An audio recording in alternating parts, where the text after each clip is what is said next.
So I posted down a video prompt, song/lyrics that age well. Give me some well-known or less well-known examples of song/lyrics that age well, and I'll go over them tonight on stream. We've done one of these before.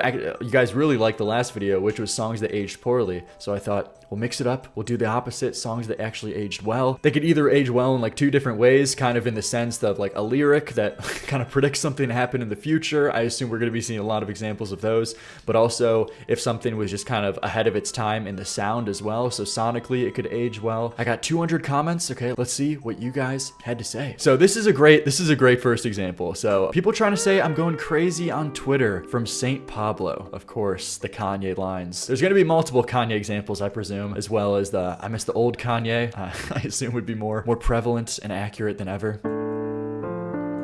Yeah. Fuck, this was such a good song too. That's just the most like disappointing part too. You like listen to these and you're like, you get reminded that, damn, these were such good songs. Got friends that ask me for money knowing I'm in debt. And like my wife said, I still didn't say no. People trying to say I'm going crazy on Twitter. People been saying I'm going crazy on Twitter. Dude, why are they saying that? Yeah, this was in like 2016, man. Who would have thought? What is yet to come? The day of reckoning is coming when you see Kanye type shalom on Twitter, okay? And followed with the worst horrifying things known to humanity afterwards. that has got to be a 10 out of 10 example of something that has aged extremely well, in the sense of it's even gotten worse. It's even gotten worse on Twitter. But yeah, it honestly, the craziest part about it though is like you go back to these songs and you just realize like, damn, this is so good. Like, this is such a good song. This was such an interesting and good song. And it was Kanye talking about interesting things too. This Life of Pablo album was so good, but I also did see this one too. So there's gonna be multiple Kanye ones here. So the first 18 to 20 seconds of I Love Kanye, because it echoes a lot of the sentiments that we now know about Kanye that are right now. It's just so funny to go back and see like he was dealing with like these same things of like old fans saying like they miss the old him in a sense, just not knowing it would get just so much worse. I miss the old Kanye. Straight from the gold Kanye. I hate the new Kanye. The bad mood Kanye. The always rude Kanye. Spaz in the news Kanye. Do you know what would be the one good thing that Kanye would do in his next Bully album? If he does like a sequel to this. And that would actually be funny. That would legitimately be funny. If he comes up with creative lines of like, I miss the old Kanye. The fucking not free P. Diddy Kanye. Not the I'm gonna take my 11-year-olds and hang out with Andrew and Tristan Tate Kanye, which was literally like a thing that he tried to do. I miss the old Kanye before letting his 11-year-old daughter on a song with P. Diddy. At least that would be funny. Now we've got the Third Reich Kanye. In a sense, could be kind of looked at aged worse, but aged well in that sense too. Oh yeah, there's also this, man, another Kanye example. Flashing Lights by Kanye. I hate these ends more than a Nazi. He does in fact hate paparazzi more than he hates Nazis now. Till I got flashed by the paparazzi. Damn, these niggas got me. I hate these niggas more than a Nazi.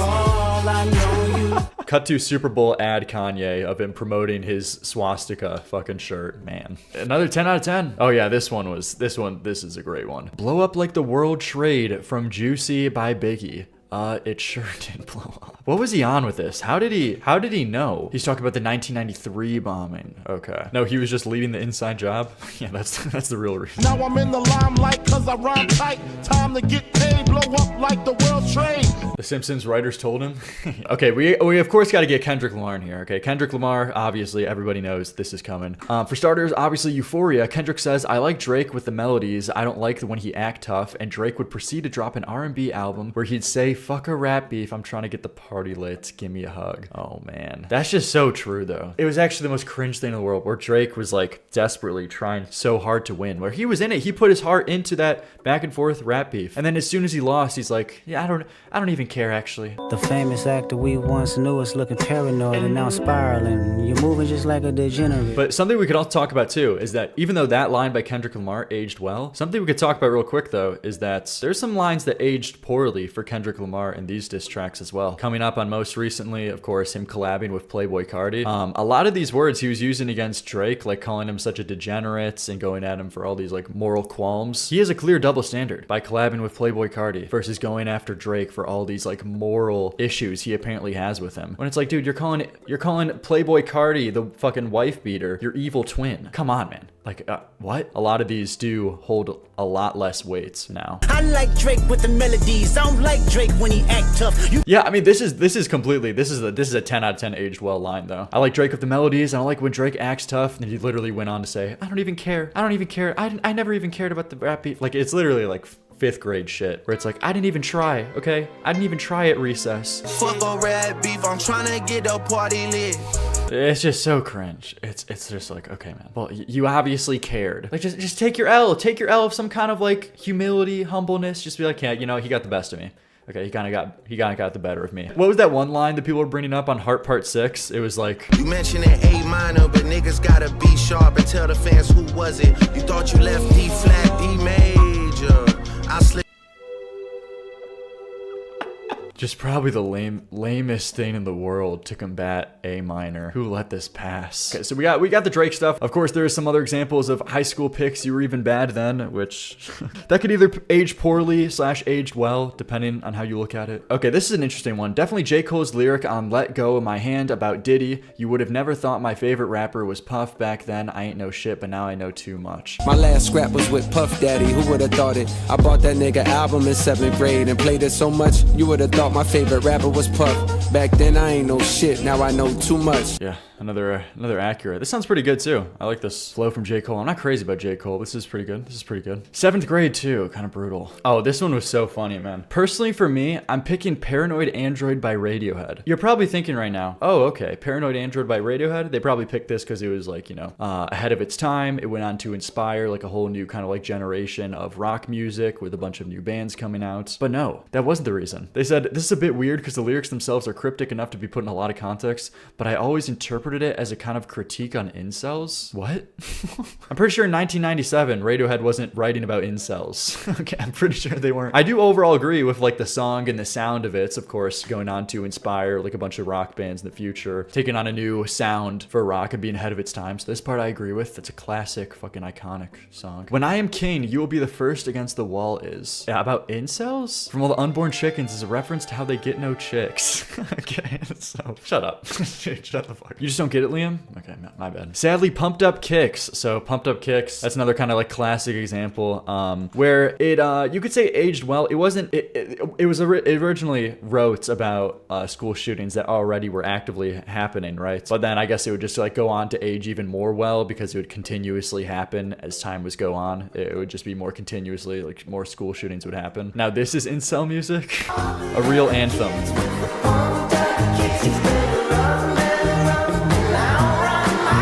Do you know what this song goes out to? All the comments I got on my Instagram posts saying I look like a school shooter. This song goes out to them, okay? All the comments I got, where was it? all the people saying this about me. This is how I feel, okay? After reading that comment, when I put the song on and I just felt I just let the emotions pour in. You look like you're in a documentary. Bro's gonna get a kill streak. Okay, man, Jesus. All right, moving on. Next one. Zombified by Falling in Reverse. Is that like, did that age well in the sense where it's like, isn't that the one where it's like they're canceling you? Is it like cancel culture has gotten even more prevalent to this day?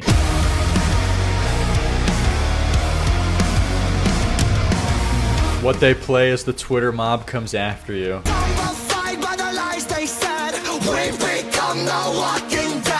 This plays in Ronnie's mind anytime he sees someone with pronouns in their bio.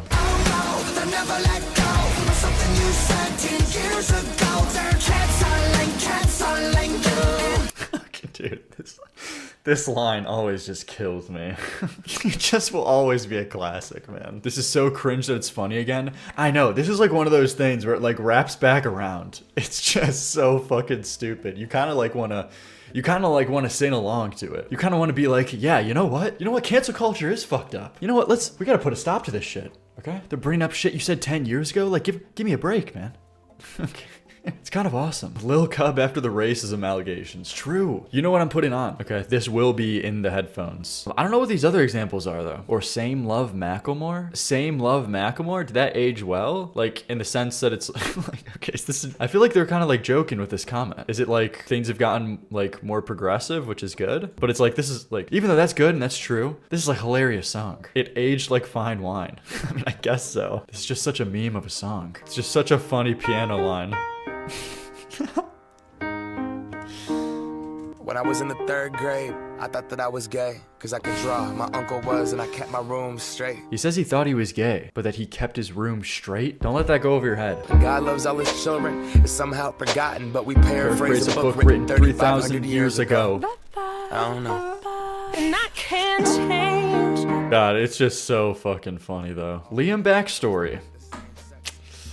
I mean, I guess in a sense it aged well. It aged well. I guess you could say that. Liam before coming out. All right, what is this one? Linkin Park, Fighting Myself. Chester's emotions were very real until the end, and it's a much better track than Numb, all things considered. Yeah, this kind of goes back to like the other video where people were like, they would bring up like Kurt Cobain saying, "And I don't have a gun," and they're like, that aged really bad, considering that he killed himself with a gun. It's like, Jesus. Or like Amy Winehouse, like talking about her addiction, and then she died from addiction. That aged poorly. Like, bro, what the fuck? I mean, I guess in a sense, but god damn. So here, something sonically I wanted to bring up though, which is a good example. Mr. Brightside by The Killers. Everyone knows it, and it plays basically everywhere and possibly at every time. So this is less about the lyrics, but more like an example of something that just like is still able to be played of the times that aged well sonically in its sound and whatever. Classic, awesome song. Even if it's overplayed for some people, still, this Hot Fuzz Killers album is just a classic. Overplayed? No. You can't hate this. White people music? If this is white people music, then I must be white, okay?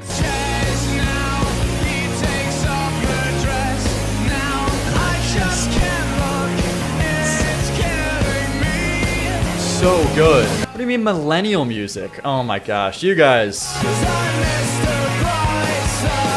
So fucking good. Mid, dude, you guys got like this. Okay, okay, you got a problem in your brain. Okay, you have like, if you think this is mid, there's like, I feel bad for you. Okay, that you can't enjoy life to its most highest upper echelon. Just so incredible, so good. 50 years, 100 years will pass, and this will still be incredibly amazing song. The System by Tom Macdonald, absolute poetic masterpiece. Is it gonna be like, what Tom Macdonald was saying here is actually kind of true. Wait, have I seen this before? What is this one? Welcome to the world, baby boy. I'll paint you red and white and blue. The indoctrination starts as soon as you come out the womb. Pretty quick, we'll make you stupid with curriculums at school, and if the classroom doesn't do the trick, we'll make you watch the news. Pick your team. Yeah, this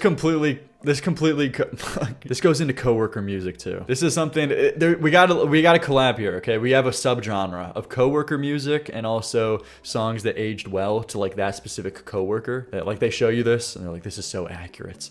This is so real and accurate. This is one of the good rappers, okay? One of the good rappers left that tells it how it is. That isn't corrupt by Hollywood, all the Hollywood elites. Welcome to the system, everyone's a victim. Doesn't matter if you're black or white, it hates you all. It's so crazy. This guy is rapping about how it's fucked up that people like victimize themselves. That's what this whole like guy's gimmick is. It's like, stop making yourself out to be a victim. When this guy is hopped on Dax's album To Be a Man Perspective, which is just pandering to a group of like a demographic of like 50-year-old, 40-year-old, middle-aged men who want to be victims. It's just so obvious with these people. A man ain't what he got, a man is what he gives, and when he gives it all and it still ain't enough, then he's the one to blame and no one gives a shit. And it still ain't enough, and then he's the one to blame and no one gives a shit. Actually, just like complete victim core. But it's on the other side, so it's okay now. Such obvious grifting. But the hardest job in the world, being a man. Hardest job of the world, being a man. Being a victim is bad though. Victimizing yourself is bad though. No, you don't understand, okay? It's that this time he's telling the truth, okay?